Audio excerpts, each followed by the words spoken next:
Hello guys welcome to the political concept. ਅੱਜ ਅਸੀਂ ਜਾਣਾਂਗੇ corruption ਦੇ ਬਾਰੇ ਕਿ ਕਰਪਸ਼ਨ ਕੀ ਹੈ, ਕਿਵੇਂ ਪ੍ਰੈਕਟਿਸ ਕੀਤੀ ਜਾਂਦੀ ਹੈ ਤੇ ਕਿਹੜੀਆਂ-ਕਿਹੜੀਆਂ ਇਸ ਦੀਆਂ ਫਾਰਮਸ ਨੇ।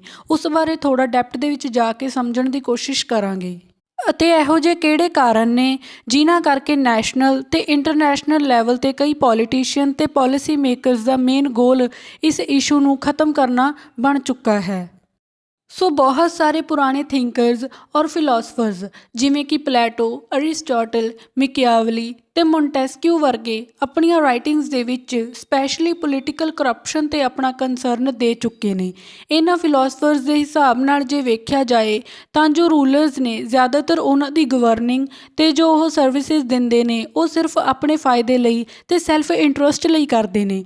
ਉਹ ਮੋਰਲ ਪ੍ਰਿੰਸੀਪਲਸ ਤੇ ਕਾਮਨ ਗੁੱਡ ਨੂੰ ਇਗਨੋਰ ਕਰਦੇ ਨੇ ਤੇ ਸੋਸ਼ਲੀ ਕੀ ਸਹੀ ਹੈ ਤੇ ਕੀ ਗਲਤ ਉਸ 'ਤੇ ਧਿਆਨ ਦਿੱਤੇ ਬਿਨਾਂ ਸਿਰਫ ਆਪਣੇ ਫਾਇਦੇ ਲਈ ਪ੍ਰੋਫਿਟ ਗੇਨ ਕਰਨ ਲਈ ਕਰਦੇ ਨੇ।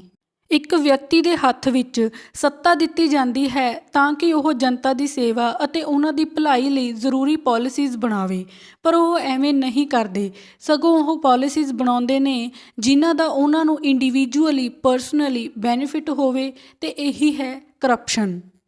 ਟ੍ਰੈਡੀਸ਼ਨਲ ਈਰਾ ਦੇ ਵਿੱਚ ਅਸੀਂ ਸਿਰਫ ਪੋਲੀਟੀਕਲ ਇੰਸਟੀਟਿਊਸ਼ਨਸ ਵਿੱਚ ਹੋ ਰਹੀ ਕਰਪਸ਼ਨ ਬਾਰੇ ਹੀ ਸੁਣਿਆ ਤੇ ਵੇਖਿਆ ਹੈ, ਪਰ ਮਾਡਰਨ ਪੀਰੀਅਡ ਦੇ ਵਿੱਚ ਹੋਰ ਕਈ ਨਵੇਂ ਇੰਸਟੀਟਿਊਸ਼ਨਸ ਇਸ ਦੀ ਚਪੇਟ ਵਿੱਚ ਆ ਚੁੱਕੇ ਹਨ। For example market based institutions. ਜਦੋਂ ਗਲੋਬਲ ਫਾਈਨੈਂਸ਼ੀਅਲ ਕ੍ਰਾਈਸਿਸ 2007 ਤੋਂ 8 ਵਿੱਚ ਆਇਆ ਤਾਂ ਇਸਨੇ ਫਾਈਨੈਂਸ਼ੀਅਲ ਕਰਪਸ਼ਨ ਨੂੰ ਰਿਵੀਲ ਕੀਤਾ। ਇਸ ਤੋਂ ਬਾਅਦ ਹੁਣ ਸਾਨੂੰ ਵੱਖ-ਵੱਖ ਅਦਾਰਿਆਂ ਤੇ ਪ੍ਰੋਫੈਸ਼ਨਸ ਦੇ ਵਿੱਚ ਕਰਪਸ਼ਨ ਵੇਖਣ ਨੂੰ ਮਿਲ ਰਹੀ ਹੈ। For example police, media etcetera. ਤੇ ਕਰਪਸ਼ਨ ਨੂੰ ਡਿਫਾਈਨ ਕਰਨਾ ਹੋਵੇ ਤਾਂ ਅਸੀਂ ਕਹਿ ਸਕਦੇ ਹਾਂ ਕਿ ਪਬਲਿਕ ਆਫਿਸਿਸ ਦਾ ਐਬਿਊਜ਼ ਕਰਨਾ ਆਪਣੇ ਪ੍ਰਾਈਵੇਟ ਗੇਨ ਔਰ ਪ੍ਰੋਫਿਟ ਲਈ, ਇਹੀ ਕਰਪਸ਼ਨ ਹੈ। ਪਰ ਇਹ ਪਰਿਭਾਸ਼ਾ ਸਿਰਫ ਪਬਲਿਕ ਕਰਪਸ਼ਨ ਦੀ ਹੈ। ਪ੍ਰਾਈਵੇਟ ਕਰਪਸ਼ਨ ਇਸ ਤੋਂ ਅਲੱਗ ਹੈ। ਮੰਨ ਲਓ ਇੱਕ ਆਰਡੀਨਰੀ ਸਿਟੀਜ਼ਨ ਝੂਠ ਬੋਲਦਾ ਹੈ ਤੇ ਕੋਰਟ ਦੇ ਵਿੱਚ ਝੂਠੀ ਗਵਾਹੀ ਦਿੰਦਾ ਹੈ ਤਾਂ ਇਹ ਪ੍ਰਾਈਵੇਟ ਸਪੇਅਰ ਦੇ ਵਿੱਚ ਕਰਪਸ਼ਨ ਹੈ। ਪਰ ਕਈ ਵਾਰ ਕੀ ਹੁੰਦਾ ਹੈ ਕਿ ਪੁਲਿਸ ਐਵੀਡੈਂਸ ਇਕੱਠੇ ਕਰਕੇ ਵੀ ਸਹੀ ਡਿਸੀਜਨ ਨਹੀਂ ਕਰ ਪਾਉਂਦੀ ਤੇ ਜਸਟਿਸ ਨਹੀਂ ਕਰ ਪਾਉਂਦੀ, ਤਾਂ ਇਹ ਪਬਲਿਕ ਆਫਿਸ ਦੀ ਕਰਪਸ਼ਨ ਤਾਂ ਹੈ ਪਰ ਇਸ ਵਿੱਚ ਕੋਈ ਪ੍ਰਾਈਵੇਟ ਪ੍ਰੋਫਿਟ ਨਹੀਂ ਛੁਪਿਆ ਹੋਇਆ ਸੀ। ਇਸ ਤੋਂ ਇਲਾਵਾ ਕਰਪਸ਼ਨ ਦੀਆਂ ਬਹੁਤ ਸਾਰੀਆਂ ਵੈਰਾਈਟੀਜ਼ ਸਾਨੂੰ ਵੇਖਣ ਨੂੰ ਮਿਲਦੀਆਂ ਨੇ, ਜਿਵੇਂ ਕਿ ਜਦੋਂ ਇੱਕ ਕਮਿਸ਼ਨਰ ਆਫ ਟੈਕਸੇਸ਼ਨ ਪਬਲਿਕ ਦੇ ਪੈਸੇ ਨੂੰ ਆਪਣੇ ਪਰਸਨਲ ਬੈਂਕ ਅਕਾਊਂਟ ਦੇ ਵਿੱਚ ਟ੍ਰਾਂਸਫਰ ਕਰਦਾ ਹੈ, that is corrupting the public financial system. ਤੇ ਜਦੋਂ ਇੱਕ political party majority of vote ਨੂੰ ਸਿਕਿਉਰ ਕਰਨ ਦੇ ਲਈ ਬੈਲਟ ਬਾਕਸਿਸ ਵਿੱਚ ਫਾਲਸ ਵੋਟਿੰਗ ਪੇਪਰਸ ਨੂੰ ਸਟਫ ਕਰਦੀ ਹੈ, thereby corrupting the electoral process. ਇੱਕ ਪੁਲਿਸ ਆਫਿਸਰ ਕਨਵੈਨਸ਼ਨਸ ਨੂੰ ਸਿਕਿਉਰ ਕਰਨ ਦੇ ਲਈ ਐਵੀਡੈਂਸ ਤਿਆਰ ਕਰਦਾ ਹੈ, thereby corrupting the judicial process.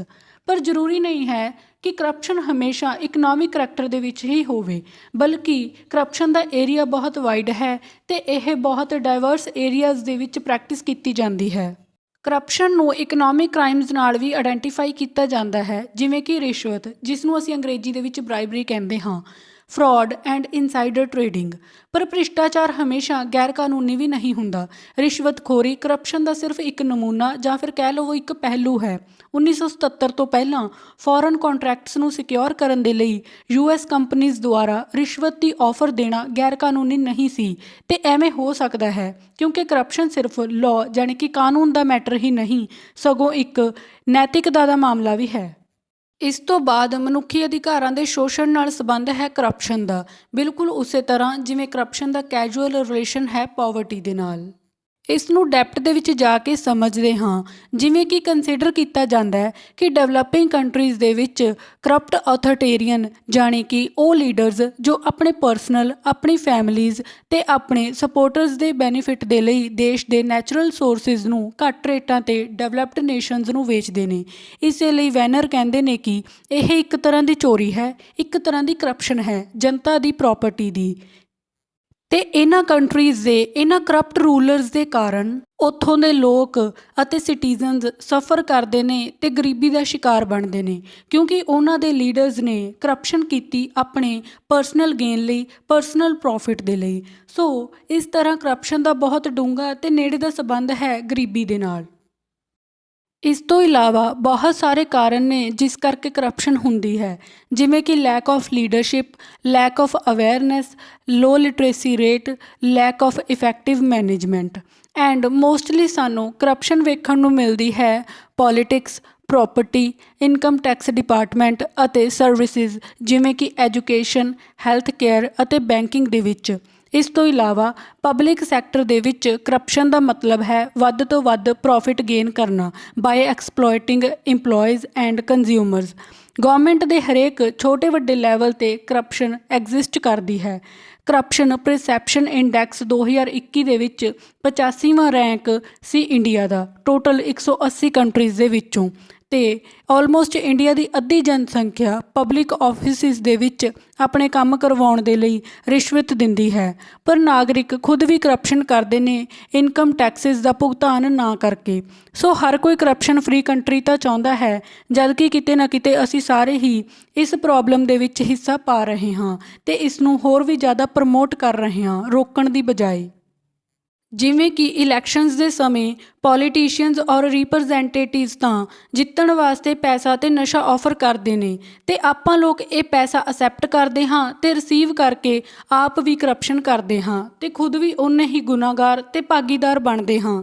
And Indian politics ਦੇ ਵਿੱਚ ਬਹੁਤ ਸਾਰੇ ਇਹੋ ਜਿਹੇ ਪੋਲੀਟੀਸ਼ੀਅਨਸ ਨੇ ਜਿਨ੍ਹਾਂ ਨੇ ਬਹੁਤ ਵੱਡੇ ਪੱਧਰ 'ਤੇ ਕਰਪਸ਼ਨ ਕੀਤੀ ਹੈ, ਜਿਵੇਂ ਕਿ ਲਾਲੂ ਪ੍ਰਸਾਦ ਯਾਦਵ। ਇਹ ਬਿਹਾਰ ਦੇ ਵਿੱਚ 15 ਸਾਲ CM ਦੀ ਪੋਸਟ 'ਤੇ ਰਹੇ ਅਤੇ ਇਹਨਾਂ ਨੇ ਇਸ ਕਾਰਜਕਾਲ ਦੌਰਾਨ ਟੈਗ ਹਾਸਲ ਕੀਤਾ ਜੰਗਲ ਰਾਜ ਦਾ। ਐਂਡ ਇਹਨਾਂ ਵੱਲੋਂ ਕੀਤੇ ਗਏ ਸਕੈਮਸ ਨੂੰ ਮਿਲਾ ਕੇ ਟੋਟਲ 900 ਕਰੋੜ ਦੀ ਕਰਪਸ਼ਨ ਕੀਤੀ ਗਈ ਲਾਲੂ ਪ੍ਰਸਾਦ ਯਾਦਵ ਵੱਲੋਂ। ਇਸ ਤੋਂ ਬਾਅਦ ਪੰਡਿਤ ਸੁਖਰਾਮ ਜੋ ਕਿ ਟੈਲੀਕਾਮ ਮਿਨਿਸਟਰ ਸੀ PV ਨਰਸਿਮਹਾ ਰਾਓ ਦੀ ਕੈਬਨਿਟ 'ਚ, ਅਤੇ 1996 ਦੇ ਵਿੱਚ ਇਸ ਦੇ ਆਫਿਸ ਦੇ ਵਿੱਚੋਂ CBI ਨੇ 3.6 ਕਰੋੜ ਰੁਪਏ ਬਰਾਮਦ ਕੀਤੇ। ਇਸੇ ਤਰ੍ਹਾਂ ਮਾਇਆਵਤੀ ਜਿਸ ਨੇ ਤਾਜ ਕੋਰੀਡੋਰ ਦੇ ਵਿੱਚ ਕਰੋੜਾਂ ਦਾ ਘੁਟਾਲਾ ਕੀਤਾ, ਇਸ ਨੇ ਆਪਣੇ ਕਾਰਜਕਾਲ ਦੌਰਾਨ ਮਿਸਯੂਜ਼ ਕੀਤਾ ਸਰਕਾਰੀ ਪੈਸੇ ਦਾ ਆਪਣੇ ਪਰਸਨਲ ਗੇਨ ਦੇ ਲਈ। ਇਸ ਤੋਂ ਇਲਾਵਾ ਡਾਕਟਰ ਮਨਮੋਹਨ ਸਿੰਘ ਨੇ ਪਹਿਲੀ ਵਾਰ ਜੁਡੀਸ਼ੀਅਲ ਕਰਪਸ਼ਨ ਨੂੰ ਵੀ ਐਕਸਪੋਜ਼ ਕੀਤਾ ਸੀ ਅਤੇ ਉਸ ਉੱਤੇ ਜ਼ੋਰ ਦੇਣ ਦੀ ਗੱਲ ਕੀਤੀ। ਪਰ ਕਰਪਸ਼ਨ ਨੂੰ ਰਿਡਿਊਸ ਅਤੇ ਹੌਲੀ ਹੌਲੀ ਖ਼ਤਮ ਕਰਨ ਦੇ ਲਈ ਗੌਰਮੈਂਟ ਅਤੇ ਮੀਡੀਆ ਨੂੰ ਮਿਲ ਕੇ ਕੰਮ ਕਰਨਾ ਚਾਹੀਦਾ ਹੈ ਅਤੇ ਸਟਿੰਗ ਆਪਰੇਸ਼ਨਸ ਕਰਨੇ ਚਾਹੀਦੇ ਨੇ ਕਰਪਸ਼ਨ ਨੂੰ ਐਕਸਪੋਜ਼ ਕਰਨ ਲਈ। ਟੈਕਨੋਲੋਜੀ ਇੰਪਰੂਵ ਕੀਤੀ ਜਾਣੀ ਚਾਹੀਦੀ ਹੈ। CCTV ਕੈਮਰਾਜ਼ ਗੌਰਮੈਂਟ ਦੀ ਹਰੇਕ ਬਿਲਡਿੰਗ ਐਂਡ ਅਦਰ ਲੋਕੇਸ਼ਨਸ 'ਤੇ ਲਗਾਏ ਜਾਣੇ ਚਾਹੀਦੇ ਹਨ ਜਿੱਥੇ ਰਿਸ਼ਵਤ ਦਿੱਤੀ ਅਤੇ ਲਈ ਜਾਂਦੀ ਹੈ। ਇਹੋ ਜਿਹੀਆਂ ਟੈਕਨੀਕਸ 'ਤੇ ਵਰਕ ਕਰਨਾ ਚਾਹੀਦਾ ਹੈ ਕਿ ਜੇ ਕੋਈ ਵਿਅਕਤੀ ਕਿਸੇ ਖਿਲਾਫ ਰਿਸ਼ਵਤ ਦੇ ਜੁਰਮ ਦੀ ਗਵਾਹੀ ਜਾਂ ਕੰਪਲੇਂਟ ਕਰਨਾ ਚਾਹੇ ਤਾਂ ਬਿਨਾਂ ਪੁਲਿਸ ਸਟੇਸ਼ਨ ਜਾਏ ਹੀ ਕਰ ਦੇਵੇ ਤਾਂ ਕਿ ਉਹਨਾਂ ਨੂੰ ਕੋਈ ਖਤਰਾ ਨਾ ਹੋਵੇ।